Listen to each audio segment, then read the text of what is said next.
Glory to God. Living ക്രൈസ്റ്റിലേക്ക് നിങ്ങളെ ഇവരെ ഞാൻ ചേർന്ന് സ്വാഗതം ചെയ്യുന്നു. ഒരിക്കൽ കൂടി ഈ തിരുവചനവുമായി നിങ്ങളുടെ മുമ്പിലേക്ക് കടന്നു വരുവാൻ വലിയവനായ ദൈവം എന്നെ സഹായിച്ച എല്ലാ വഴികൾക്കുമായി ഞാൻ ദൈവത്തിന് നന്ദി പറയുന്നു. പ്രിയരെ, പ്രാരംഭമായി ഈ എപ്പിസോഡ് സ്പോൺസർ ചെയ്യുന്ന തൃശ്ശൂർ സ്വദേശിയായിരിക്കുന്ന മാത്യു ബ്രദറാണ്.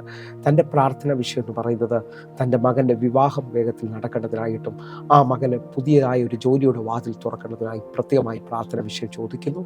അതേപോലെ ഈ കുടുംബത്തെ എല്ലാ നിലയിലും ദൈവം മാനിക്കേണ്ടത്, തൻ്റെ മകളുടെ കുടുംബജീവിതം അനുഗ്രഹിക്കപ്പെടുകയും അവർ കുടുംബമായി മാത്യു ബ്രദറിനോടൊക്കെ സ്നേഹബന്ധത്തിൽ മുമ്പോട്ട് പോവുകയും ചെയ്യേണ്ടതിനായി പ്രാർത്ഥന വിഷയം ചോദിക്കുന്നു. അതേപോലെ മാത്യു ബ്രദറിൻ്റെ ശാരീരികമായി നിൽക്കുന്ന എല്ലാ അനുഭവത്തിനകത്തും പൂർണ്ണമായി സൗഖ്യവും ഈ കുടുംബത്തിന് പുതിയ വഴിയും തുറക്കേണ്ടതിനായി പ്രാർത്ഥന വിഷയം ചോദിക്കുകയാണ്. നമുക്ക് ഒരുമിച്ചൊന്ന് പ്രാർത്ഥിക്കാം.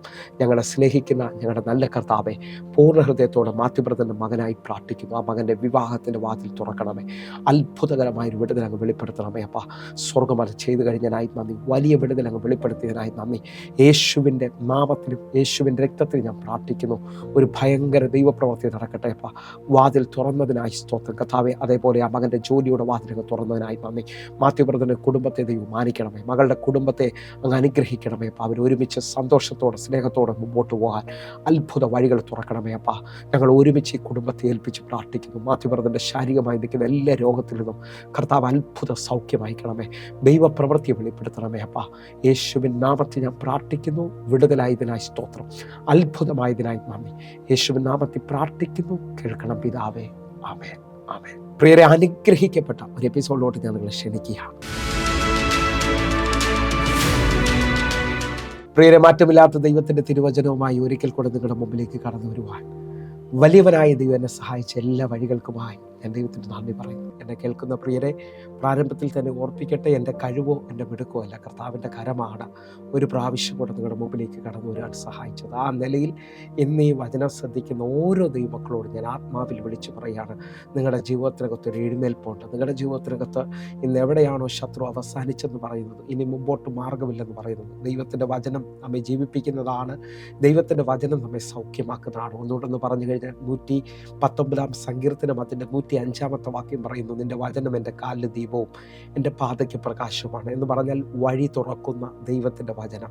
അതൊന്ന് വിശ്വസിക്കുന്നവരുണ്ടെങ്കിൽ ഒരുമിച്ച് എൻ്റെ കൂടെ ചോർന്ന് എവിടെ നിന്നാണോ നിങ്ങൾ എന്നെ ശ്രദ്ധിക്കുന്നത്, ദൈവത്തിൻ്റെ വചനത്തെ അതേപോലെ സ്വീകരിക്കുകയും പ്രാർത്ഥിക്കുകയും ചെയ്യുമെങ്കിൽ ഇതാ 147 സങ്കീർത്തനം 15 വാക്യം പറയുന്നു, അവൻ തൻ്റെ ആജ്ഞയെ ഭൂമിയിലേക്ക് അയക്കുന്നു, അതിവേഗം ഓടുന്ന അവൻ്റെ വചനം. എന്നെ കേൾക്കുന്നവരെ, കർത്താവിൻ്റെ വചനത്തിൻ്റെ പ്രത്യേകത ഇത് വേഗത്തിൽ ചലിക്കുന്നതാണ്. ഒന്നുകൂടെ ആത്മാവിൽ ഞാൻ വിളിച്ചു പറയാം. പത്രോസിൻ്റെ ഒഴിഞ്ഞ പടകിനെ നോക്കി യേശു കർത്താവ് പറഞ്ഞു, വലതു ഭാഗത്തേക്ക് വലയിറക്കുക. ആ മാത്രയിൽ തന്നെ പെരുത്ത മീൻകൂട്ടമാണ് ആ വലയ്ക്കകത്ത് കയറുന്നത്. നിങ്ങൾ വിശ്വസിക്കുന്നുണ്ടെങ്കിൽ ആജ്ഞ ഭൂമിയിലേക്ക് അയക്കുകയും അതിവേഗം ഓടുകയും ചെയ്യുമെന്ന് പറഞ്ഞാൽ, എൻ്റെ അറിവിൽ ഞാൻ നിങ്ങളോട് പറയാം, ഈ ഭൂമിയിൽ ഏറ്റവും വേഗതയിൽ സഞ്ചരിക്കുന്നത് പ്രകാശരശ്മിയാണെന്നാണ് എൻ്റെ അറിവ്. എന്നാൽ അതിനേക്കാൾ വേഗത്തിൽ ചലിക്കുന്ന ഒന്നാണ് ഇതാ ദൈവത്തിൻ്റെ വചനം. നിങ്ങൾ വിശ്വസിക്കുന്നവരാണെങ്കിൽ ഇപ്പോൾ സ്വീകരിക്കുക. ദൈവത്തിൻ്റെ വചനത്തിൻ്റെ ശക്തി നിങ്ങൾക്ക് വേണ്ടി വെളിപ്പെട്ട് വരികയാണ്. ഒരു ഇരുട്ട് പിടിച്ച റൂമിൽ ഒരു ട്യൂബ് ലൈറ്റ് ഓണാക്കിയാൽ അപ്പോൾ തന്നെ ഇരുട്ട് അപ്രത്യക്ഷമാകുകയാണ് സെക്കൻഡുകൾക്കുള്ളിൽ. ഇതേപോലെ തന്നെ ഞാൻ ആത്മാവിൽ വിളിച്ചു പറയുന്നു, നിങ്ങളുടെ ജീവിതത്തിനകത്ത് ഈ ദൈവത്തിൻ്റെ വചനം എവിടെ നിന്നാണോ നിങ്ങൾ ശ്രദ്ധിക്കുന്നത്, നിങ്ങൾ തകർന്ന അനുഭവത്തിലായിരിക്കാം എന്നെ ശ്രദ്ധിക്കുന്നത്. ഒരുപക്ഷെ ഇനി ഒരു വഴിയുമില്ല, മുമ്പോട്ടൊരു മാർഗമില്ലെന്ന് പറഞ്ഞുകൊണ്ട് വേദനപ്പെട്ടുകൊണ്ടിരിക്കുമ്പോൾ ഇതാ കുരുട്ട് കണ്ണുകളെ തുറന്ന കർത്താവ്, മുടന്തനെ സൗഖ്യമാക്കിയ കർത്താവ്, അത്ഭുത വഴികളെ തുറന്ന കർത്താവ്. ഒന്നുകൂടെ എന്ന് പറഞ്ഞാൽ, അമ്മയുടെ ഉദരം മുതൽ 40-ലധികം വർഷമായി ഒരിക്കലും എഴുന്നേക്കത്തില്ലെന്ന് ലോകം പറഞ്ഞവനെ പത്രോസ് കരം പിടിച്ച് എഴുന്നേൽപ്പിക്കുന്നത് പോലെ, വെള്ളിയും പൊന്നും എൻ്റെ കയ്യിലില്ല, എനിക്കുള്ളത് ഞാൻ നിങ്ങൾക്ക് തരുന്നു എന്ന് പറഞ്ഞുകൊണ്ട് പിടിച്ചെഴുന്നേൽപ്പിക്കുന്ന നിലയിൽ ഇപ്പോൾ ഈ വചനത്തിൻ്റെ ശക്തി നിന്റെ മേളിൽ വെളിപ്പെട്ട് വരാൻ പോവുകയാണ്. 107 സങ്കീർത്തനം അതിൻ്റെ 20 വാക്യം പറയുന്നു, ഞാൻ എൻ്റെ വചനം അയച്ച് അവരെ സൗഖ്യമാക്കുകയും അവരുടെ കുഴിയിൽ നിന്ന് കരകയറ്റുകയും ചെയ്യും. വിശ്വസിക്കുന്നവരുണ്ടെങ്കിൽ ഇപ്പോൾ തന്നെ ഏറ്റെടുത്തുകൊണ്ട് ഞാൻ ഇങ്ങനെ തന്നെ ഈ ദിവസങ്ങളിൽ പൂർണ്ണമായി വിശ്വസിക്കുകയും പ്രാർത്ഥിക്കുകയും ചെയ്യുമ്പോൾ തന്നെ നിങ്ങളുടെ വിശ്വാസം നിങ്ങൾ പറയണം കേട്ടോ. നിങ്ങളുടെ വിശ്വാസം നിങ്ങൾ പറയണം. കാരണം യേശു കർത്താവ് മാർക്കോസിന്റെ സുവിശേഷം 11 അധ്യായം അതിൻ്റെ 23 വാക്യത്തിൽ പറഞ്ഞു, നിങ്ങൾ വിശ്വാസമുള്ളവരായി ഹൃദയത്തിൽ ഒട്ടും സംശയിക്കാതെ നിങ്ങളുടെ മുമ്പിൽ നിൽക്കുന്ന മലയോട് മാറി കടലിൽ പോയി ചാടുക എന്ന് പറഞ്ഞാൽ അത് നീങ്ങി കടലിൽ പോയി പതിക്കുമെന്നുള്ളത് വ്യക്തമായി നമ്മെ പഠിപ്പിക്കുന്നത് കൊണ്ട് ഞാൻ ആത്മാവിൽ വിളിച്ചു പറയുന്നു, ഇന്ന് എന്നെ കാണുന്ന എന്നെ കേൾക്കുന്നവർ പ്രശ്നത്തിനകത്തോ പ്രതികൂലത്തിനകത്തോ വലിയ മല പോലുള്ള വിഷയത്തിനകത്താണ് നിൽക്കുന്നതെങ്കിൽ ഞാൻ ആത്മാവിൽ വിളിച്ചു പറയുന്നു, അടച്ച കല്ലിനെ ഉരുട്ടി നീക്കിക്കൊണ്ട് അതിൻ്റെ മുകളിൽ ഇരുന്ന ദൂതൻ ഇന്ന് നിനക്ക് വേണ്ടി ചലിക്കാൻ പോകുകയാണ്. ആ പർവ്വതത്തോട്, ആ പ്രശ്നത്തോട് നിങ്ങൾ വാ കൊണ്ട് കൊണ്ട് പറഞ്ഞാൽ അത് നീങ്ങി കടലിൽ പോയി നിന്റെ വഴിയായി തീരുന്നത് കാണാം. എൻ്റെ കാഴ്ചയിൽ ഞാനൊന്ന് പറയാം. ഇതാ ഒരു വലിയ പർവ്വതം നിങ്ങളുടെ മുമ്പിൽ നിൽക്കുന്നു, അതിൻ്റെ പിറകിൽ വലിയ കടലാണ്. പക്ഷേ ഈ പർവ്വതം നീങ്ങി ഇതാ കടലിൽ വീഴുന്നതോടെ ആ കടലിൽ പാലം പണിയുന്നത് പോലാണ് നിനക്ക് അക്കരെ കയറാനുള്ള വഴിയായി തീരുകയാണ്. അങ്ങനെ ഉണ്ടെങ്കിൽ ഈ എപ്പിസോഡ് നടന്നുകൊണ്ടിരിക്കുമ്പോൾ തന്നെ ചിലവരെ നോക്കി ഞാൻ ആത്മാവിൽ വിളിച്ചു പറയും, നിങ്ങൾ വാ തുറക്കുക. ദൈവശബ്ദം കാരാഗ്രഹത്തിൽ നിങ്ങളെ പുറത്തു കൊണ്ടുവരും. പ്രാർത്ഥനയുടെ ശക്തി ഇതാ പത്രോസിനെ ഹെരോദാവിൻ്റെ കാരാഗ്രഹത്തിൽ നിന്ന് പുറത്തു കൊണ്ടുവന്നതുപോലെ നിങ്ങളുടെ വിശ്വാസത്തുള്ള പ്രാർത്ഥന ചലിക്കാൻ തുടങ്ങുമ്പോൾ നിങ്ങൾക്ക് വേണ്ടിയൊന്നും ഭയങ്കര കാര്യങ്ങൾ ഇപ്പോൾ ആത്മമണ്ഡലത്തിൽ ചലിച്ചുകൊണ്ടിരിക്കുകയാണ്. ഒന്നുകൂടെ ഞാൻ ആത്മാവിൽ വിളിച്ചു പറയാം, ശത്രുവിൻ്റെ പ്ലാനുകളെ ദൈവം മറച്ചു കളയാൻ പോവുകയാണ്. ദൈവത്തിൻ്റെ വലിയ പ്രവൃത്തികൾ ഇപ്പോൾ സംഭവിക്കാൻ തുടങ്ങുകയാണ്. ഒന്ന് ഫ്രീ ആയിരുന്നു കൊണ്ട് ദൈവത്തെ ഒന്ന് ആരാധിച്ചേ. ഹല്ലേലൂയ. നമ്മുടെ ദൈവം വലിയവനാണെന്ന് പറഞ്ഞുകൊണ്ട്, ഞാൻ നേരിടുന്ന സകല വിഷയങ്ങളെക്കാളും എൻ്റെ ദൈവം വലിയവനാണെന്ന് പറഞ്ഞുകൊണ്ട് നിങ്ങൾ ഒരുമിച്ചൊന്ന് ചേർന്നുകൊണ്ട് പ്രാർത്ഥിച്ചു തുടങ്ങിയേ. ഇപ്പോൾ തന്നെ ദൈവവചനത്തിൻ്റെ ശക്തി നിങ്ങളുടെ വെളിയിൽ വ്യാപരിക്കാൻ തുടങ്ങിയാണ്. കാരണം ഞാൻ ഇന്ന് നിങ്ങളുടെ മുമ്പിൽ കൊണ്ടുവരുന്ന ദൈവത്തിൻ്റെ വചനത്തിൻ്റെ പ്രത്യേകത ആർക്കും മാറ്റാൻ കഴിയാത്തതും വിശ്വസിക്കുന്ന ഏവർക്കും മാറ്റം കൊണ്ടുവരുന്ന അല്ലെങ്കിൽ രൂപാന്തരം കൊണ്ടുവരുന്ന തിരുവചനമാണ്. ഈ വചനത്തിൻ്റെ പ്രത്യേകത യോഹന്നാന്റെ സുവിശേഷം 6-ാം അധ്യായത്തിലൂടെ യേശു കർത്താവ് പറയാണ്, ഞാൻ നിങ്ങളോട് സംസാരിച്ച വചനം ജീവനും ആത്മാവുള്ളതാണ്. ഒന്ന് വിശ്വസിക്കുന്നതിനുണ്ടെങ്കിൽ എൻ്റെ കൂടെ ചേർന്ന് പറ, ജീവനുള്ള വചനമാണിത്. ഹല്ലേലൂയ. ഈ വചനത്തിന് നിന്നെ ജീവിപ്പിക്കാൻ കഴിയും. ഈ വചനത്തിന് നിന്റെ സ്ഥിതിയെ മാറ്റാൻ കഴിയും. ഈ വചനത്തിന് നിന്നെ എഴുന്നേൽപ്പിക്കാൻ കഴിയും. ഒന്ന് വിശ്വസിക്കുന്നതിനുണ്ടെങ്കിൽ ഇതാ വചനം നിന്നെ എഴുന്നേൽപ്പിക്കാൻ പോകുന്നു. വചനത്തിന്റെ ശക്തി നിന്റെ മേളിൽ വെളിപ്പെട്ട് വരികയാണ്. ഒന്നുകൂടൊന്ന് വിളിച്ചു പറയട്ടെ. 119-ാം സങ്കീർത്തനം 130-ാമത്തെ വാക്യം പറയുന്നു, നിന്റെ വചനത്തിന്റെ വികാസനം പ്രകാശപ്രദമാണ്, അത് അല്പബുദ്ധികളെ ബുദ്ധിമാന്മാരാക്കും. എന്ന് പറഞ്ഞാൽ എന്ത് ചെയ്യണമെന്ന് അറിയാൻ പറ്റാതെ ഭാരപ്പെട്ടുകൊണ്ടിരിക്കുന്ന ഈ വചനം കേട്ടുകൊണ്ടിരിക്കുമ്പോൾ അവൻ്റെ മുമ്പിൽ ഒരു പ്രകാശം വെളിപ്പെട്ട് വരുന്നത് പോലെ. കാരണം വചനത്തെക്കുറിച്ച് യോഹന്നാൻ പറയുന്ന ഒരു വലിയ ആഴം എന്ന് പറയുന്നത്, ആദിയിൽ വചനമുണ്ടായിരുന്നു, വചനം ദൈവത്തോടു കൂടെയായിരുന്നു, വചനം ദൈവമായിരുന്നു. ഈ വചനത്തിന് ദൈവത്തോളം ശക്തിയുണ്ട് എന്ന് തിരിച്ചറിയുന്നവരുണ്ടെങ്കിൽ നിങ്ങൾ വിശ്വാസത്തിൽ എൻ്റെ കൂടെ നാഥരം ചലിപ്പിച്ചുകൊണ്ട് ഹല്ലേലൂയ, ഇപ്പോൾ തന്നെ ചിലത് സംഭവിക്കാൻ പോകുന്നു. നിനക്ക് വേണ്ടി നന്മയ്ക്കായ ഒരു അടയാളം തുറന്നു വരികയാണ്. നിനക്കൊരു അത്ഭുതം സംഭവിക്കാൻ പോകുകയാണ്. എൻ്റെ ദൈവം നിനക്ക് വേണ്ടി പുത്തൻ വാതിലുകൾ തുറക്കാൻ പോകുന്നു. ഇപ്പോൾ തന്നെ പ്രാർത്ഥിക്കുന്ന ഏലിയാവിൻ്റെ മുമ്പിൽ കൈയുടെ മേഘം വെളിപ്പെട്ട് വരുന്നത് പോലെ തന്നെ നിന്റെ ജീവിതത്തിനകത്ത് അസാധാരണമായ ചില വാതിലുകൾ തുറന്നു വരികയാണ്. പ്രാർത്ഥിക്കുന്ന ആളാണോ നിങ്ങൾ? ദൈവവചനത്തിന്റെ മുമ്പിൽ നിങ്ങൾ ശ്രദ്ധയോടെ ഇരിക്കുന്ന ആളാണോ? യോശുവയോട് പറഞ്ഞതുപോലെ തന്നെ ഈ വചനത്തിന്റെ മുമ്പിൽ നീ ശ്രദ്ധയോടെ ഇരിക്കുകയാണ്. ഈ വചനത്തെ വിട്ട് ഇടത്തോട്ടോ വലത്തോട്ടോ മാറിയില്ലെങ്കിൽ നീ ചെല്ലുന്നിടത്തൊക്കെയും ഞാൻ നിന്റെ കൂടെ ഇരിക്കും. നീ ചെയ്യുന്നതൊക്കെയും സാധിക്കും. നിനക്ക് ശുഭത കൊണ്ടുവരാൻ ഈ വചനത്തിന് കഴിയുമെങ്കിൽ സങ്കീർത്തനം 1-ാം അധ്യായം അതിന്റെ 2-ാമത്തെ വാക്യം പറയാണ്, യഹോവയുടെ ന്യായപ്രമാണത്തിൽ സന്തോഷിച്ച് അവന്റെ ന്യായപ്രമാണത്തിൽ രാപ്പകൽ ധ്യാനിക്കുന്ന മനുഷ്യൻ ഭാഗ്യവാൻ. അവൻ ആറ്റരുകത്ത് നട്ടിരിക്കുന്നതും തക്ക കാലത്ത് ഫലം കായ്ക്കുന്നതും ഇലവാടാത്ത വൃക്ഷം പോലെ ഇരിക്കും. അവൻ ചെയ്യുന്നതൊക്കെയും സാധിക്കും. വിശ്വസിക്കുന്നവരുണ്ടെങ്കിൽ ഇന്ന് ഈ വചനം നിങ്ങൾ കേട്ടുകൊണ്ടിരിക്കുമ്പോൾ ദൈവവചനത്തിനകത്തൊന്ന് സന്തോഷിക്കാൻ പറ്റുമെങ്കിൽ, ആ ദൈവവചനത്തെ നമുക്കൊന്ന് സ്വീകരിക്കാൻ പറ്റുമെങ്കിൽ, കർത്താവേ എനിക്ക് വേണ്ടി വെളിപ്പെടുന്ന ദൈവത്തിന്റെ വചനം എന്ന് പറയുവാനായിട്ട് ഞാൻ നിങ്ങളുടെ ആത്മാവിൽ പറയട്ടെ. എൻ്റെ ജീവിതത്തിനകത്ത് ശുശ്രൂഷകളുടെ ആരംഭ നാളുകളിൽ മലേഷ്യയിൽ എല്ലാ ആഴ്ചകളിലും പോകുമായിരുന്നു. ആ ആരംഭ സമയത്ത് അറിയാം, മാസത്തിൽ ഒരു പ്രാവശ്യമാണ് പോകുന്നത്. ആ നിലയിൽ ശ്രദ്ധിക്കുമ്പോൾ മലേഷ്യയിൽ സനമ്പാൻ എന്ന് പറയുന്ന ഒരു ഗ്രാമത്തിൽ സ്ഥിരം പോകുമായിരുന്നു. അവിടത്തെ ഒരു ചർച്ചിൽ ഒരു സ്പെഷ്യൽ മീറ്റിംഗ് നടക്കുകയാണ്. അവിടെ ഞാൻ പ്രസംഗിച്ചുകൊണ്ടിരിക്കുമ്പോൾ ആ ദൈവവചനത്തെ സ്വീകരിക്കാൻ എൻ്റെ വലത് സൈഡിൽ ഏറ്റവും ഫ്രണ്ടിൽ കന്യാകുമാരി സ്വദേശിയായ ഒരു ബ്രദറുണ്ട്. അദ്ദേഹം എഴുന്നേറ്റ് നിന്ന് ആമേൻ പറയും, എനിക്ക് വേണ്ടിയുള്ളതാണ് എന്ന് പറഞ്ഞ് കൈകൊണ്ട് സ്വീകരിച്ച് ആ വചനത്തെ തലയിലോട്ട് വെച്ചിട്ട് പറയും, ഇതെനിക്കുള്ളതാണ്. ഹല്ലേലൂയ. ആ വചനത്തെ ഒന്നും പുറകിലോട്ട് വിടാത്ത രീതിയിൽ അത് സ്വീകരിക്കും. ഹല്ലേലൂയ. എനിക്കും ഭയങ്കര ആശ്ചര്യം തോന്നി. കാരണം ഇദ്ദേഹത്തെയാണ് ഞാൻ ശ്രദ്ധിക്കുന്നത്. ഞാൻ ആത്മാവിൽ നിങ്ങളെ നോക്കി വിളിച്ചു പറയും, ഇന്നും ഈ മീഡിയ മാർഗത്തിൽ അനേകരെ ശ്രദ്ധിക്കുന്നുണ്ടല്ലോ. അറിയാം, വിശ്വാസത്തോടെ ഈ വചനത്തെ സ്വീകരിക്കുന്ന ഈ ദൈവശബ്ദത്തെ സ്വീകരിക്കുമ്പോൾ നിങ്ങളുടെ ജീവിതത്തിനകത്ത് എന്തോ ഭയങ്കര കാര്യങ്ങൾ സംഭവിക്കുകയാണ്. ഈ മനുഷ്യൻ അറിയാം, മീറ്റിംഗ് തീരുന്നു, എല്ലാവരും പ്രാർത്ഥിച്ചു പോകുന്നവരെയും നിൽക്കുകയാണ്. ഹല്ലേലൂയ.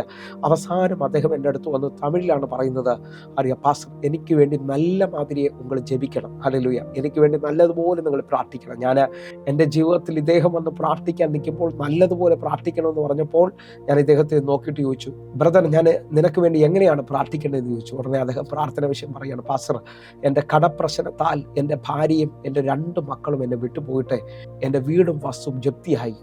ജപ്തി നോട്ടീസ് വന്നിരിക്കുകയാണ്. എല്ലാം തീർന്നതുപോലെ നിൽക്കുന്നത്.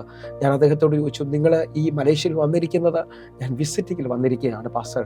2 മാസം ഇവിടെ ഒന്ന് ജോലിക്ക് ട്രൈ ചെയ്യാണ്. ഏതെങ്കിലും നിലയിൽ എന്തെങ്കിലും ഒരു ജോലി കിട്ടിയാൽ ഞാൻ എൻ്റെ കടബാധ്യത തീർത്ത് എൻ്റെ പൊണ്ടാട്ടിയും 2 മക്കളെയും കൂട്ടി തിരുമ്പി വരണമെന്ന് ഞാൻ ആഗ്രഹിക്കുന്നു. എൻ്റെ കുടുംബം സന്തോഷത്തിലാകാനായിട്ട് പ്രാർത്ഥിക്കണം. ഞാൻ ഇദ്ദേഹത്തെ ഒരു മലയാളി നോട്ടം നോക്കി. കാരണം മലയാളികളുടെ പ്രത്യേകത എല്ലാം ശരിയാണെങ്കിൽ കൈയടിക്കുന്നവരെ ഞാൻ കണ്ടിട്ടുണ്ട്. എല്ലാം സന്തോഷമാണെങ്കിൽ എഴുന്നേറ്റ് നിന്ന് ആരാധിക്കുന്നവരെ കണ്ടിട്ടുണ്ട്. കേട്ടിട്ടുണ്ട്. പക്ഷേ ജീവിതത്തിനകത്ത് എല്ലാം നഷ്ടപ്പെട്ട് വഴിയടഞ്ഞു പോയ ഈ മനുഷ്യൻ എഴുന്നേറ്റ് നിന്ന് ദൈവവചനത്തെ സ്വീകരിക്കുന്നത് കണ്ടപ്പോൾ എൻ്റെ അകത്ത് അത്രയൊരു ബലത്തോടെ വന്ന് ഞാൻ 2 കൈയും ഇദ്ദേഹത്തിൻ്റെ തലയിലോട്ട് വെച്ചൊന്ന് പ്രാർത്ഥിച്ചു. ഞാനന്ന് വൈകിട്ട് തിരിച്ച് യാത്രയായി. എന്നാൽ ആ ആഴ്ച കഴിഞ്ഞപ്പോൾ അവിടുത്തെ പാസ്റ്ററിനെ വിളിച്ചിട്ട് പറഞ്ഞു, പാസ്റ്റർ കഴിഞ്ഞ മീറ്റിങ്ങിൽ ഒരു വിടുതൽ നടന്നു, പാസ്റ്ററിൻ്റെ ഒരു പ്രാവശ്യം കൂടെ വേഗത്തിൽ കൊണ്ടുവരണമെന്ന് അവിടുത്തെ വിശ്വാസികൾ പറഞ്ഞു. ഞാൻ സന്തോഷത്തോടെ അത് സ്വീകരിക്കുക. ഞാൻ അവിടെ ചെല്ലുകയാണ്. ഞാൻ അവിടെ ചെന്ന സമയത്ത് എൻ്റെ ബുദ്ധിക്ക്, എൻ്റെ ചിന്തയ്ക്ക് അപ്പുറത്തായിട്ട് സഭയുടെ എല്ലാ അനുഭവങ്ങൾക്കും മാറ്റം വന്നിരിക്കുന്നു. സഭ മൊത്തത്തിലൊന്ന് റെനോവേഷൻ ചെയ്തതുപോലെ എന്ന് പറഞ്ഞാൽ എല്ലാം അങ്ങ് പുതിയതാക്കിയിരിക്കുന്നു. സ്റ്റേജ് പുതിയതാക്കി, അറിയാം, ബാക്ക്ഗ്രൗണ്ട് പുതിയതാക്കി. ഞാൻ ആ പാസ്റ്ററിനോട് ചോദിച്ചു, പാസ്റ്റർ ഈ 10 ദിവസം കൊണ്ട് എങ്ങനെയാണ് ഇത് ഇത്രയും പുതിയതായത്? എല്ലാം സൂപ്പറായിരിക്കുന്നു എന്ന് പറഞ്ഞിട്ട് ഞാൻ അങ്ങോട്ടെല്ലാം നോക്കും, ഈ ബ്രദറിനെ അവിടെ കാണുന്നില്ല. എൻ്റെ ദിവസങ്ങളിലുള്ള പ്രാർത്ഥന ഞാൻ ഇദ്ദേഹത്തെ ഓർത്ത് പ്രാർത്ഥിക്കും. കാരണം അതൊരിക്കലും മറക്കാൻ കഴിയാത്തൊരു അനുഭവമാണ്. ഉടനെ ആ പാസ്റ്ററിനോട് പറഞ്ഞു, പാസ്റ്റർ ഉങ്ങളുടെ മീറ്റിംഗ് കഴിഞ്ഞിട്ട് അറിയാം ഇവിടെ ഒരു പെരിയ വിടുതൽ നടന്നു. അദ്ദേഹം കൂടെ താമസിക്കുന്ന 8 പേർക്ക് ഫുഡ് വെച്ച് കൊടുക്കുന്ന ആ ദിവസങ്ങളിലെ തൻ്റെ ജോലി, അവർ കൊടുക്കുന്ന കാര്യങ്ങൾ കൊണ്ടാണ് തൻ്റെ ഫുഡ് നടക്കുന്നത്. താൻ ആ അപ്പുറത്തെ ഷോപ്പിംഗ് സെൻറ്ററിൽ കയറി, തമിഴിലാണ് പറയുന്നത്, കായ്കറികൾ മേടിക്കാൻ, ആ വീട്ടിലേക്കുള്ള സാധനം മേടിക്കാൻ കയറിയപ്പോൾ ഒരു കൂപ്പൺ കിട്ടി. ആ കൂപ്പൺ ഫില്ല് ചെയ്തു, ഹല്ലേലൂയ, ഇട്ടു. അടുത്ത ദിവസം അവിടുത്തെ 1ാം പ്രൈസ് തനിക്ക് ലഭിച്ചു. ഞാൻ വിശ്വസിക്കുന്നു, ഞാൻ പറയുന്നത് ഒരു വലിയ ആഗ്രഹത്തോടെ, ഒരു വലിയ ദാഹത്തോടെ നിങ്ങൾ ഈ വചനത്തെ സ്വീകരിക്കുന്നുണ്ടെങ്കിൽ നിങ്ങളുടെ ആവശ്യങ്ങളിൽ ദൈവം പ്രവർത്തിക്കും. അറിയാം, എല്ലാവർക്കും അങ്ങനെ കിട്ടണമെന്നില്ല. പക്ഷെ ദൈവം നിനക്ക് വേണ്ടി ഒരു അത്ഭുതത്തെ ചെയ്യുമെന്നും ദൈവത്തിന് നിന്റെ സ്ഥിതിയെ മാറ്റാൻ കഴിയുമെന്നുള്ളതാണ് ഇന്നത്തെ ഈ മെസ്സേജ് ഞാൻ നിങ്ങളോട് പറയുന്നത്. വചനത്തെ അതേപോലെ സ്വീകരിക്കുകയും ദൈവത്തിൻ്റെ വചനത്തിന് വില കൊടുക്കുകയൊക്കെ ചെയ്യുന്നവരുണ്ടെങ്കിൽ ഞാൻ നിങ്ങളോട് വിളിച്ച് പറയുകയാണ്, സ്ഥിതി മാറും. അദ്ദേഹത്തിന് ഇന്ത്യൻ മണി അനുസരിച്ച് 60 ലക്ഷത്തിന് മുകളിൽ പൈസ കിട്ടി.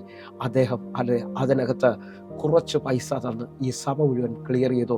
തൻ്റെ തൻ്റെ വീടെടുത്തു. തൻ്റെ കുടുംബമായി കഴിഞ്ഞ 3 ദിവസത്തിന് മുമ്പായി ആ വീട്ടിൽ സന്തോഷത്തോടെ ജീവിക്കാൻ തുടങ്ങി. താൻ മടങ്ങിപ്പോയി. എന്നെ കേൾക്കുന്നവരെ, റിക്വസ്റ്റ് ചെയ്ത് ആ പാസ്റ്ററിനെ വിളിച്ച് വീണ്ടും ഒരു സ്പെഷ്യൽ മീറ്റിംഗ് നടത്തണം. അതിനു വേണ്ടിയുള്ള കാര്യങ്ങളാണ് ഇപ്പോൾ ചെയ്തേക്കുന്നത്. ഒന്ന് വാസ്തവമായിട്ടും എന്നെ കാണുന്ന, എന്നെ കേൾക്കുന്നവരുണ്ടെങ്കിൽ ഒന്ന് കര ഉയർത്തിപ്പിടിച്ചെന്ന് പറഞ്ഞ്, കർത്താവേ, അങ്ങ് അത്ഭുത മന്ത്രിയാണ്, അങ്ങ് ജീവിക്കുന്ന ദൈവമാണ്. ഞാൻ ഇന്ന് ഈ വചനം നിങ്ങളോട് സംസാരിക്കുമ്പോൾ ദൈവത്തിൻ്റെ വചനത്തിന് ദൈവത്തോളം ശക്തിയുണ്ടെന്ന് നാം കേട്ടു. ആ അതേ അധ്യായത്തിൽ എന്ന് വെച്ചാൽ യോഹന്നാന്റെ സുവിശേഷം 1:4 വാക്യം പറയുന്നു, അവനിൽ ജീവൻ ഉണ്ടായിരുന്നു, ആ ജീവൻ മനുഷ്യരുടെ വെളിച്ചമായിരുന്നു. അതിൻ്റെ 9 വാക്യം പറയണം, ഏത് മനുഷ്യനെയും പ്രകാശിപ്പിക്കുന്ന സത്യ വെളിച്ചം. എന്നെ കേൾക്കുന്നവരുണ്ടെങ്കിൽ ഒന്ന് കര ഉയർത്തിപ്പിടിച്ചു പറ, നിന്നെ ഇരുളിൽ നിന്ന് വിടുവിക്കാൻ കഴിയുന്ന, നിന്നെ വെളിച്ചത്തിലേക്ക് കൊണ്ടുവരാൻ കഴിയുന്ന ദൈവത്തിൻ്റെ വചനത്തിൻ്റെ ശക്തി സ്വീകരിക്കാൻ തയ്യാറാകുക. ഇപ്പോൾ നിങ്ങൾ എവിടെ നിന്നാണോ ശ്രദ്ധിക്കുന്നത്, നിങ്ങളുടെ ജീവിതത്തിനകത്തൊരു ഭയങ്കര വിടുതൽ നടക്കാൻ പോവുകയാണ്. നിങ്ങളുടെ ജീവിതത്തിനകത്തൊരു ഭയങ്കര ദൈവപ്രവൃത്തി നടക്കാൻ പോവുകയാണ്. ഞാൻ വിശ്വസിക്കുന്നു, നിനക്ക് വേണ്ടി എൻ്റെ ദൈവം കരുതിയിട്ടുണ്ട്.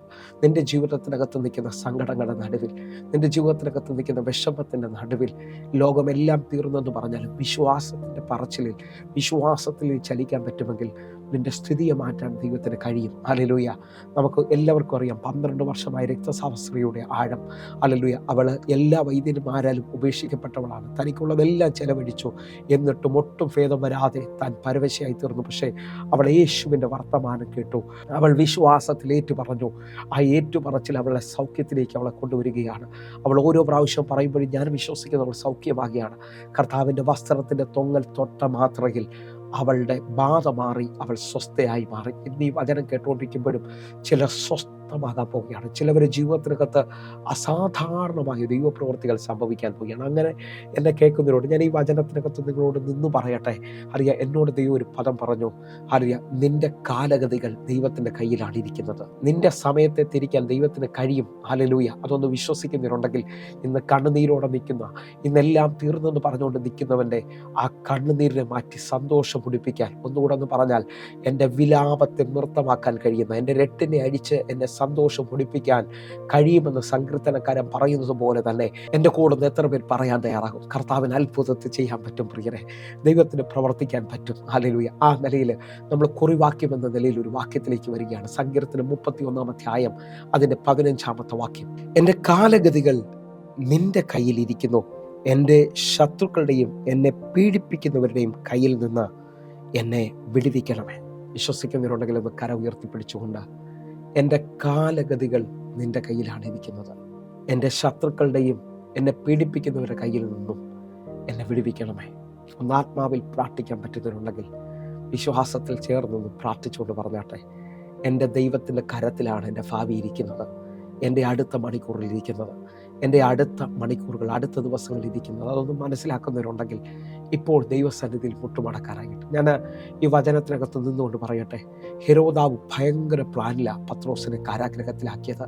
തൻ്റെ കൂടെ വന്ന യാക്കോബിനെ കൊന്നത് യഹൂദന്മാർക്ക് പ്രസാദമായെന്ന് കണ്ടപ്പോൾ അവൻ പത്രോസിനെയും പിടിച്ചു. അവൻ ഭയങ്കര പ്ലാനിലാണ് നിൽക്കുന്നത്. ഇന്ന് ഈ വചനത്തിൻ്റെ ആഴത്തിനകത്ത് ഞാൻ കൊണ്ട് വിളിച്ചു പറയുകയാണ്, എന്നെ പീഡിപ്പിക്കുന്നവരുടെ കയ്യിൽ നിന്നും എൻ്റെ ശത്രുക്കളുടെ കയ്യിൽ നിന്നും എന്നെ വിടുവിക്കാൻ ദൈവത്തിന് കഴിയും. ഞാൻ ഇന്നുകൊണ്ടൊന്ന് വിളിച്ചു പറയാം, അവരുടെ പ്ലാനുകളല്ല, അവരുടെ ചിന്തയല്ല നിൻ്റെ മുന്നിൽ സംഭവിക്കാൻ പോകുന്നത്. നിൻ്റെ സമയത്തെ തിരിക്കാൻ എൻ്റെ ദൈവത്തിന് കഴിയുമെന്ന് ഭയങ്കര ബോധ്യമുണ്ടെങ്കിൽ ഇപ്പോൾ ആത്മാവിൽ നിറഞ്ഞുകൊണ്ടൊന്ന് പ്രാർത്ഥിക്കും. പരിശുദ്ധാത്മാവേ, ഒരസാധാരണമായ വിടുതൽ, ഒരസാധാരണമായ ദൈവപ്രവൃത്തി ഞങ്ങളുടെ മേളിൽ സംഭവിക്കണമേ അപ്പ. അങ്ങയുടെ കരമൊന്ന് ഞങ്ങൾക്ക് വേണ്ടി വെളിപ്പെടേണ്ടതിനായിട്ട് വാസമായിട്ട് പ്രാർത്ഥിക്കാൻ പറ്റുന്നവരൊന്ന് പ്രാർത്ഥിച്ച്, പരിശുദ്ധാത്മാവെ അങ്ങയുടെ നിറവിൽ ഞങ്ങൾ ഒരുമിച്ച് പ്രാർത്ഥിക്കുകയാണ്. ഒരു വലിയ ദൈവപ്രവൃത്തി ഞങ്ങളുടെ ജീവിതത്തിനകത്ത് സംഭവിക്കേണ്ടതിനായിട്ട് ഞങ്ങൾ അതേപോലെ വിശ്വസിക്കുകയും പ്രാർത്ഥിക്കുകയും ചെയ്യുന്നു. അപ്പാ, ഞങ്ങൾക്ക് വേണ്ടി ഒരു അത്ഭുതം അങ്ങ് ചെയ്യണമേ. ഈ വചനമാണ് ഇന്ന് എന്നെ നിങ്ങളുടെ മുമ്പിലേക്ക് ഇരുത്തിയിരിക്കുന്നത്. ഇന്ന് എല്ലാം അവസാനിച്ചെന്നൊക്കെ പറഞ്ഞാലും, ജീവിതത്തിനകത്ത് ഒരു പ്രതീക്ഷയില്ലെന്ന് പറഞ്ഞാലും, നീ കാണാത്തത് എന്തോ ഒന്ന് ഈ മിനിറ്റുകളിൽ ദൈവം നിനക്ക് വേണ്ടി തിരിക്കാൻ പോകുകയാണ്. ഒന്ന് വിശ്വസിക്കുന്നവരുണ്ടെങ്കിൽ, ഹാഗാറിൻ്റെ ജീവിതത്തിനകത്ത് ആ ബർശേബ മരുഭൂമിയിൽ തൻ്റെ കുഞ്ഞ് മരിക്കാൻ പോകുന്നു. ഹല്ലേലൂയ. ഹാഗാറും ഇശ്മായേലും ആ മരുഭൂമിയിൽ തീരാൻ പോകുന്നു ലോകം പറയുമ്പോൾ, ഇതാ ആ കുഞ്ഞിൻ്റെ നിലവിളിയിൽ ദൂതൻ വെളിപ്പെട്ടിട്ട് പറയുകയാണ്, ഹാഗാറെ നിനക്കെന്ത്? ബാലൻ്റെ നിലവിളി സ്വർഗം കേട്ടിരിക്കുകയാണ്, ദൈവം കേട്ടിരിക്കുകയാണ്. ഇതാ അവളുടെ കണ്ണിനെ ദൈവം തുറന്നിട്ട് ബർശേബ മരുഭൂമിയിൽ ഒരു ഉറവ വെളിപ്പെടുകയാണ്. ഞാൻ ആത്മാവിൽ വിളിച്ചു പറയാം, മരുഭൂമിയിൽ വഴിയെ തുറക്കാൻ കഴിയുന്ന, മരുഭൂമിയിൽ പാത തുറക്കാൻ കഴിയുന്ന ഒരു വലിയവനായ ദൈവമാണ് ഇന്ന് ഞാനും നിങ്ങളും വിളിക്കുന്നത്. ഒന്നുകൂടെ ഒന്ന് ആത്മാവിൽ ഞാൻ വിളിച്ചു പറയാം. നിങ്ങൾ സ്വീകരിക്കാൻ പറ്റുമെങ്കിൽ സ്വീകരിക്കുക. യേശയ്യാവ് 43 അധ്യായം അതിൻ്റെ 18 വാക്യം പറയുന്നു, മുമ്പുള്ളവയെ നിങ്ങൾ ഓർക്കണ്ട, പണ്ടുള്ളവയെ നിങ്ങൾ നിരൂപിക്കുകയും വേണ്ട, ഇതാ ഞാൻ പുതിയതായി ഒന്ന് ചെയ്യുന്നു. യേശയ്യാവ് 43 അധ്യായം അതിൻ്റെ 18-19 വാക്യങ്ങൾ നമ്മളൊന്ന് വായിക്കുക. എൻ്റെ കൂടെ ചേർന്ന് ദൈവത്തിന് പുതിയത് ചെയ്യാൻ പറ്റുമെന്ന് വിശ്വസിക്കുന്നവരുണ്ടെങ്കിൽ നിങ്ങൾ എൻ്റെ കൂടെ ചേർന്നുകൊണ്ട് പറയണം. ഈ വാക്യം കൊണ്ട് പറയാൻ പറ്റുന്നവർ പറയണം കേട്ടോ. മുമ്പുള്ളവയെ നിങ്ങൾ ഓർക്കേണ്ട, പണ്ടുള്ളവയെ നിങ്ങൾ നിരൂപിക്കുകയും വേണ്ട, ഇതാ ഞാൻ പുതിയതൊന്ന് ചെയ്യുന്നു, അത് ഇപ്പോൾ ഉത്ഭവിക്കും, നിങ്ങൾ അത് അറിയുന്നില്ലയോ? അതേ, മരുഭൂമിയിൽ ഒരു വഴിയും നിർജ്ജന പ്രദേശത്ത് നദികളും ഉണ്ടാക്കും. എൻ്റെ കർത്താവിന് നിനക്ക് വേണ്ടി പുതിയത് ചെയ്യാൻ പറ്റുമെന്ന് വിശ്വസിക്കുന്നവരുണ്ടെങ്കിൽ, എൻ്റെ കർത്താവിന് നിനക്ക് വേണ്ടി ഒരു അത്ഭുത വഴിയെ തുറക്കാൻ പറ്റുമെന്ന് വിശ്വസിക്കുന്നവരുണ്ടെങ്കിൽ എൻ്റെ കൂടെ വിശ്വസിച്ചുകൊണ്ട് പറ. ഇന്ന് ചിലവരെ കണ്ണുനീരെ അവൻ തുടയ്ക്കാൻ പോവുകയാണ്. ഇശ്മായേലിന് വേണ്ടി അല്ലെങ്കിൽ ഹാഗാറിന് വേണ്ടി ആ മരുഭൂമിയിൽ ഉറവ തുറന്നവൻ ഇതാ നിങ്ങൾക്ക് വേണ്ടി ഒരു ഉറവയെ തുറക്കാൻ പോവുകയാണ്. നിങ്ങൾ ഈ സമയത്ത് ദൈവത്തെ ഒന്ന് ആശ്രയിക്കാൻ പറ്റുമെങ്കിൽ ഞാൻ ആത്മാവിൽ വിളിച്ചു പറയും, 430 വർഷമായി ഇസ്രായേൽ മക്കൾ അടിമത്വത്തിലാണ്. ലോകവും ചരിത്രവും പറയുന്നത് 4 ജനറേഷൻ ആകിയാണ്. ഇനിയൊരു മറുപടി എന്ന് പറയുമ്പോൾ അബ്രഹാമിനോട് ദൈവം വ്യക്തമായി പറഞ്ഞു, നിന്റെ തലമുറയെ 400 വർഷങ്ങൾക്ക് ശേഷം ഞാൻ പുറത്തു കൊണ്ടുവരും. ആത്മാവിൽ സ്വീകരിക്കാമെങ്കിൽ ഇതാ നിന്റെ വിടുതലെ കുറിച്ച് ചില ദൈവദാസന്മാരോട് ദൈവം വെളിപ്പെടുത്തിയിട്ടുണ്ട്. നിങ്ങളോട് ഞാൻ ആത്മാവിൽ വിളിച്ചു പറയാണ്, എൻ്റെ ദൈവത്തിന് നിന്റെ സമയത്തെ തിരിക്കാൻ കഴിയും. ഇതാ 430 വർഷം കഴിയുമ്പോൾ മോശയെ ദൈവം അയക്കുകയാണ്. മോശയോട് ദൈവം പറയാണ്, എൻ്റെ ജനത്തിൻ്റെ കഷ്ടത ഞാൻ കണ്ടു, ഊഴിയ വിചാരകന്മാർ നിമിത്തമുള്ള അവരുടെ നിലവിളി ഞാൻ കേട്ടിരിക്കുകയാണ്, അവരുടെ സങ്കടം ഞാൻ അറിഞ്ഞിരിക്കുകയാണ്. നീ വിശ്വസിക്കാൻ പറ്റുമെങ്കിൽ എൻ്റെ കർത്താവ് നിൻ്റെ കഷ്ടത കണ്ടു കഴിഞ്ഞു കേട്ടോ, നിൻ്റെ നിലവിളി കേട്ട് കഴിഞ്ഞു, നിൻ്റെ സങ്കടം കണ്ടിരിക്കുകയാണ്. കർത്താവ് നിൻ്റെ സ്ഥിതിയെ മാറ്റാൻ പോവുകയാണ്. ഞാൻ ഇങ്ങനൊന്ന് വിശ്വസിച്ചുകൊണ്ട് പറയട്ടെ. സങ്കീർത്തനം 53 അധ്യായം അതിൻ്റെ 6 വാക്യം, സിയോനിൽ നിന്ന് ഇസ്രായേലിൻ്റെ രക്ഷ വന്നു എങ്കിൽ ദൈവം തൻ്റെ ജനത്തിൻ്റെ സ്ഥിതി മാറ്റുമ്പോൾ യാക്കോബ് സന്തോഷിക്കുകയും ഇസ്രായേൽ ആനന്ദിക്കുകയും ചെയ്യും. നിങ്ങൾ ശ്രദ്ധിച്ചു നോക്കിയ, സിയോനിൽ നിന്ന് ഇസ്രായേലിന് രക്ഷ വരികയാണ്. ഹല്ലേലൂയ. ഇതാ ദൈവം തൻ്റെ ജനത്തിൻ്റെ സ്ഥിതി മാറ്റാൻ പോകുന്നു. നിന്റെ രക്ഷ ദൈവത്തിൽ നിന്ന് വരുമെന്ന് വിശ്വസിക്കുന്നവരുണ്ടെങ്കിൽ ഇപ്പോൾ ഈ വചനത്തെ ഏറ്റെടുക്കണം. അതാ അവിടെ ഒരു വാക്യം വ്യക്തമായി പറയാണ്, ദൈവം തൻ്റെ ജനത്തിൻ്റെ സ്ഥിതി മാറ്റും. ഹല്ലേലൂയ. ഇസ്രായേൽ മക്കൾക്ക് മുമ്പിൽ ചെങ്കടലിൽ ഒരു വഴിയില്ലെന്ന് പറയുമ്പോൾ ഒരു മനുഷ്യൻ വിശ്വാസത്തിൽ കരം നീട്ടുമ്പോൾ കിഴക്കൻ കാറ്റുകൊണ്ട് വഴി തുറന്നു. സഡനാണത് തുറക്കുന്നത് കേട്ടോ.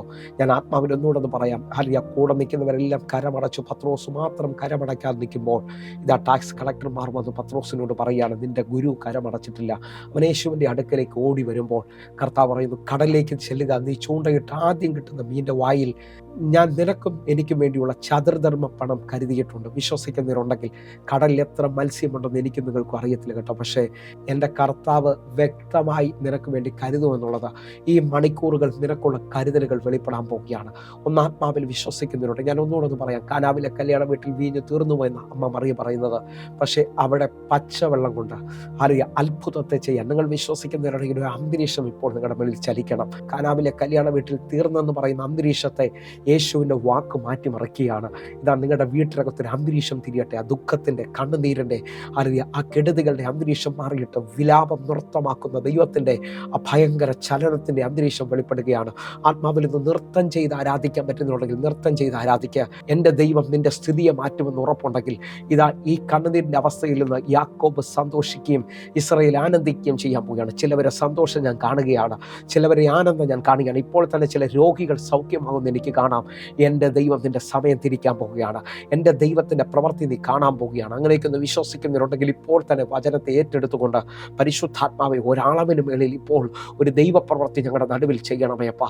നഷ്ടപ്പെട്ടു പോയതിനെ ചിലതിനെ തിരിച്ചു പിടിക്കുവാൻ. ഹല്ലേലൂയ. നിങ്ങൾ ഒരു വാക്യം കൊണ്ടൊന്ന് ശ്രദ്ധിക്കണേ, എന്നിട്ട് നമ്മൾ ഒരുമിച്ചൊന്ന് പ്രാർത്ഥിക്കാൻ പോകും. നിങ്ങൾക്ക് ഇപ്പോൾ തന്നെ വിളിക്കാൻ പറ്റുന്നുണ്ടെങ്കിൽ ഈ ദിവസങ്ങളിൽ ഉപവാസ പ്രാർത്ഥന നടക്കുകയാണ്. ഹല്ലേലൂയ.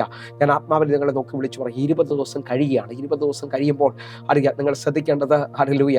ഞാൻ ആത്മാവിൽ വിളിച്ചവർ നേരിട്ട് കാണാൻ 40 ദിവസത്തെ ഉപവാസ പ്രാർത്ഥനയാണ് നടന്നുകൊണ്ടിരിക്കുന്നത്.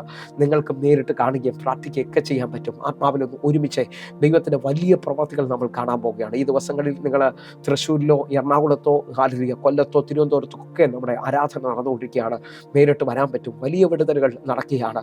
നിങ്ങൾ ഒരാൾ പോലും അറിയാം മീറ്റിങ്ങൾ മിസ് ചെയ്യരുത്. ദൈവത്തിൻ്റെ പ്രവൃത്തിയാണ് നിങ്ങളുടെ ജീവിതത്തിനകത്ത് വെളിപ്പെട്ട് വരാൻ പോകുന്നത്. ആ നിലയിൽ എന്നെ ശ്രദ്ധിക്കുന്നവരുണ്ടെങ്കിൽ ഇപ്പോൾ തന്നെ നമ്മൾ ആ വചനത്തിനകത്തോട്ട് വരികയാണ്. ദാനിയേൽ പ്രവചനം 2-ാം അധ്യായം അതിൻ്റെ 21-ാമത്തെ വാക്യം. അവൻ കാലങ്ങളെയും സമയങ്ങളെയും മാറ്റുന്നു. അവൻ രാജാക്കന്മാരെ നീക്കിയും രാജാക്കന്മാരെ വാഴിക്കുകയും ചെയ്യുന്നു. അവൻ ജ്ഞാനികൾക്ക് ജ്ഞാനവും വിവേകികൾക്ക് ബുദ്ധിയും കൊടുക്കുന്നു. എന്നെ കേൾക്കുന്നുണ്ടെങ്കിൽ ഈ വചനത്തിനകത്ത് ഏറ്റു പറഞ്ഞുകൊണ്ട്, കർത്താവേ, അങ്ങേക്ക് കാലങ്ങളെ മാറ്റാൻ കഴിയും. ചില ഭവനങ്ങളിൽ കാലങ്ങൾ മാറുകയാണ്. ചിലവരെ ജീവിതത്തിനകത്ത് നാളുകളായി വിവാഹം നടക്കത്തില്ലെന്ന് പറഞ്ഞെടുത്ത് ഈ വചനത്തെ ഞാൻ വിളിച്ചു പറയാണ്, നിൻ്റെ വീട്ടിലൊരു സീസൺ മാറുകയാണ്. നാളുകളായിട്ടൊരു ഉയർച്ചയില്ല, ജോലി കിട്ടുന്നില്ലെന്ന് പറഞ്ഞാൽ എന്നെ കാണുന്ന ചിലരോട് ഞാൻ വിളിച്ചു പറയാം, നിൻ്റെ കാലഗതികൾ ദൈവത്തിൻ്റെ കയ്യിലാണ്. ഇതാ കാലം മാറാൻ പോകുന്നു. നിനക്ക് വേണ്ടി ഒരു നന്മയുടെ കാലം, നിനക്ക് വേണ്ടി ഒരു പുഷ്ടിയുടെ കാലം, നിനക്ക് വേണ്ടി ഹല്ലേലൂയ ഒരു ഉല്ലാസത്തിൻ്റെ കാലം ഇതാ ദൈവം എഴുന്നേൽപ്പിക്കുകയാണ്.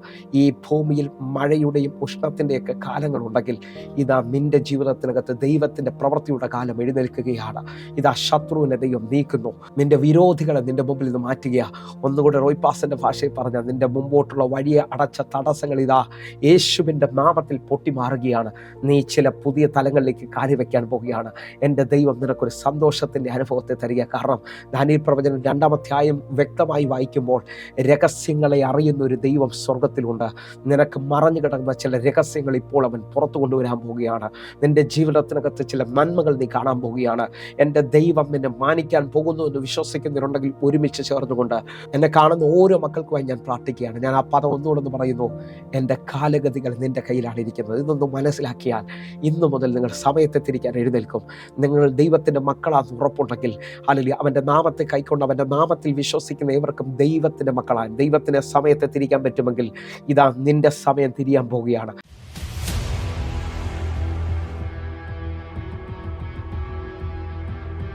ഞാൻ വീട്ടിൽ ഹോം മെയ്ഡായിട്ട് കേക്ക് ചെയ്ത് കൊടുക്കുന്നതാണ്. അപ്പം കുറച്ച് നാളായിട്ട് ഞാനൊരു ഷോപ്പ് ഇടണമെന്ന് ആഗ്രഹിക്കുന്നുണ്ടായിരുന്നു. അപ്പം പാസ്റ്ററാണെങ്കിലും പറഞ്ഞിരുന്നു ഉദ്ഘാടനമൊക്കെ നടക്കുന്നുണ്ട് എന്നൊക്കെ ദൂത് പലതും പറഞ്ഞിരുന്നു. അപ്പോൾ അത് ഞാൻ ഏറ്റെടുത്ത് പ്രാർത്ഥിച്ചു. ഈ ബുധനാഴ്ച അതിൻ്റെ ഓപ്പണിംഗ് ആണ്. അപ്പോൾ എല്ലാ ദൈവമക്കളും വരിക, സപ്പോർട്ട് ചെയ്യുക, പ്രാർത്ഥിക്കുക. ഒന്ന് കരവടിച്ചൊന്ന് കേൾക്കാൻ സന്തോഷമുള്ളവരുണ്ടെങ്കിൽ ഒന്ന് കരവടിച്ചൊന്ന് കർത്താവിന് നന്ദി പറഞ്ഞു. കർത്താവ് ചെയ്യുന്ന നന്മകൾക്കായിട്ട് സ്തോത്രം. ആമേൻ, ആമേൻ, ആമേൻ. Praise lord. സ്തോത്രം. ദൈവനാമത്തിന് മഹത്വം ഉണ്ടാകട്ടെ. ഞാനിപ്പോൾ എൻ്റെ സാക്ഷ്യമുണ്ട്, അത് ഒത്തിരി ഉണ്ട്. ഇപ്പോൾ എൻ്റെ അമ്മയുടെ സാക്ഷ്യം പറയാനാണ് ഞാനിവിടെ വന്നത്. അമ്മയ്ക്കൊരു ഒരു വർഷം ഏകദേശം ഒരു വർഷമായി. അമ്മയുടെ കാലൊന്ന് ചെറുതായിട്ട് ശരിക്കും ചെറുതായിട്ടൊരു തൊലി പോയതാണ്. പക്ഷെ 2 വിരല് ഇങ്ങനെ ഇൻഫെക്ഷനായി അമ്മ കിടപ്പായിപ്പോയി. ശരിക്കും പറഞ്ഞാൽ 3 ഡോക്ടർമാർ പറഞ്ഞ് ആ വിരല് അമ്മക്ക് ഡയബറ്റിക്കാണ് അമ്മ, പിന്നെ ഓസ്റ്റിയോപൊറോസിസ് ഉണ്ട്, അങ്ങനെ ഒത്തിരി അസുഖങ്ങളുണ്ട് അമ്മയ്ക്ക്. അപ്പോൾ 3 ഡോക്ടർമാർ പറഞ്ഞ് ആ വിരൽ 2 കട്ട് ചെയ്യണമെന്ന്. ആ സ്ഥാനത്ത് അപ്പൻ ഒരു ഹോസ്പിറ്റലിൽ പോലും കിടക്കാൻ എൻ്റെ അമ്മയെ അനുവദിച്ചില്ല.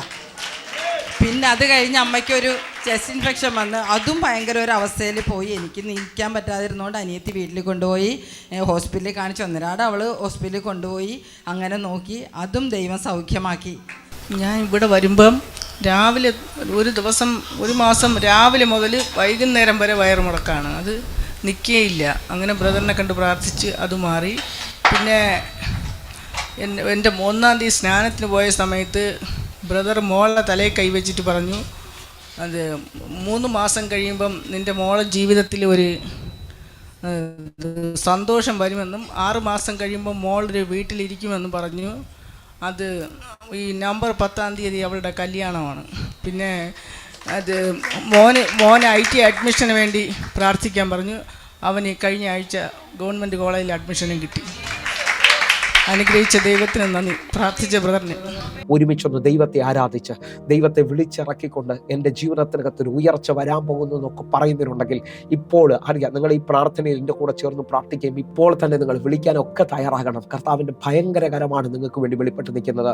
നമുക്ക് ഒരുമിച്ചൊന്ന് കണ്ണുകൾ അടയ്ക്കാം, പ്രാർത്ഥിക്കാം. ഞങ്ങളെ സ്നേഹിക്കുന്ന ഞങ്ങളുടെ നല്ല ദൈവമേ, പൂർണ്ണ ഹൃദയത്തോടെ എന്നെ കാണുന്ന എന്നെ കേൾക്കുന്നവർക്ക് വേണ്ടി ഞാൻ പ്രാർത്ഥിക്കുന്നു. കർത്താവെ, ഇപ്പോൾ തന്നെ ഇവരുടെ രോഗങ്ങൾ സൗഖ്യമാകട്ടെ, ഇവർക്ക് വേണ്ടി അത്ഭുത വഴികൾ തുറക്കട്ടെ. അപ്പ ഇവരുടെ കടബാധ്യത, ലോൺ അടയ്ക്കാൻ പറ്റാത്ത നിലകളിൽ നിൽക്കുമ്പോൾ എൻ്റെ ദൈവം ഇവർക്ക് വേണ്ടി മാനുഷിക നിലയിലല്ലപ്പാ, പത്രോസിന് വേണ്ടി ആ കടലിൽ മീൻ്റെ വായിൽ കരുതിയതുപോലെ കർത്താവിൻ്റെ കരുതലുകൾ ഇവർ കാണട്ടെ. അപ്പാ, ദൈവത്തിൻ്റെ പ്രവൃത്തി ഇവർ കാണട്ടെ. എൻ്റെ കർത്താവെ, ശിഷ്യന്മാർ ഒന്നും കിട്ടാതെ നിൽക്കുമ്പോൾ വലത് സൈഡിലേക്ക് വലയിറക്കുക, നിൻ്റെ പടക് നിറയാൻ പോകുന്നു. പെരുത്ത മീൻകൂട്ടം ലഭിക്കുകയും അവർ ആ മീനും വലിച്ച് കരയിൽ കയറുമ്പോൾ അവർ പിടിക്കാത്ത മീനും അപ്പവും കരയിൽ കനലിൽ ചുട്ടുവെച്ചിരിക്കുന്നത് പോലെ കാണുകയാണ്. ഞങ്ങൾ വിശ്വസിച്ചുകൊണ്ട് കർത്താവെ, അങ്ങയുടെ കരുതലുകൾ ഇപ്പോൾ തുറക്കുകയാണ്, അങ്ങയുടെ വിടുതലുകൾ ഇപ്പോൾ തുറക്കുകയാണ്. ഓരോ മക്കളുടെ ജീവിതത്തിലേക്കും അത് തുറന്നു വരട്ടെ. അത്ഭുതകരമായ വിടുതലുകൾ സംഭവിക്കട്ടെ. ദൈവ പ്രവൃത്തി വെളിപ്പെട്ട് വരട്ടെ. യേശുവേ, അങ്ങയുടെ തിരുരക്തത്തിൻ്റെ ശക്തി വെളിപ്പെടട്ടെ. അത്ഭുതവാതിലേക്ക് വരട്ടെ. അത്ഭുത വെളിപ്പെടുത്തലുകൾ ഉണ്ടാകട്ടെ. യേശുവിൻ്റെ നാമത്തിൽ ഞാൻ ഈ മക്കൾക്ക് വേണ്ടി പ്രാർത്ഥിക്കുകയാണ്. ഒരു വിടുതൽ, ഒരു അത്ഭുതം ഇപ്പോൾ അങ്ങ് ചെയ്യുന്നതിനായി സ്തോത്രം. യേശുവിൻ നാമത്തിൽ പ്രാർത്ഥിക്കുന്നു. ദൈവപ്രവർത്തികൾ ചലിച്ചതിന് ഞാനായി നന്ദി. യേശുവിൻ നാമത്തിൽ ഞാൻ പ്രാർത്ഥിക്കുന്നു. കേൾക്കണം പിതാവേ. ആമേൻ, ആമേൻ, ആമേൻ. പ്രിയരെ, ഈ വചന സന്ദേശവും പ്രാർത്ഥനയും നിങ്ങൾക്ക് അനുഗ്രഹമായി ഞാൻ വിശ്വസിക്കണം. വേഗത്തിൽ തന്നെ ഈ കാണുന്ന നമ്പറുകൾ വിളിക്കുകയും ഒരുമിച്ച് കാണാൻ പറ്റുന്നുണ്ടെങ്കിൽ കാണണം. വലിയ ദൈവപ്രവർത്തികൾക്ക് വേണ്ടി ഈ ദിവസങ്ങളിൽ നമ്മൾ ഒരുമിക്കുകയാണ്. നിങ്ങൾ സുവിശേഷത്തെ സ്നേഹിക്കുന്നവരാണെങ്കിൽ നിങ്ങൾ വിളിക്കണം, മറ്റുള്ളവരിലേക്ക് നിങ്ങളത് അറിയിക്കണം. ഈ മെസ്സേജ് നിങ്ങൾക്ക് മിസ്സാകുന്നുണ്ടെങ്കിൽ നമ്മുടെ YouTube channel pastor Roy Henry എന്ന് നിങ്ങൾ യൂട്യൂബിൽ ടൈപ്പ് ചെയ്താൽ ഈ മെസ്സേജുകൾ യൂട്യൂബിൽ അപ്ലോഡ് ആകുന്നുണ്ട്. നിങ്ങളും അത് ശ്രദ്ധിക്കണമെന്ന് ഓർപ്പിക്കുന്നു. കർത്താവ് നിങ്ങളെ അധികത്തിൽ മാനിക്കട്ടെ, അനുഗ്രഹിക്കട്ടെ. God bless you. ആമേൻ.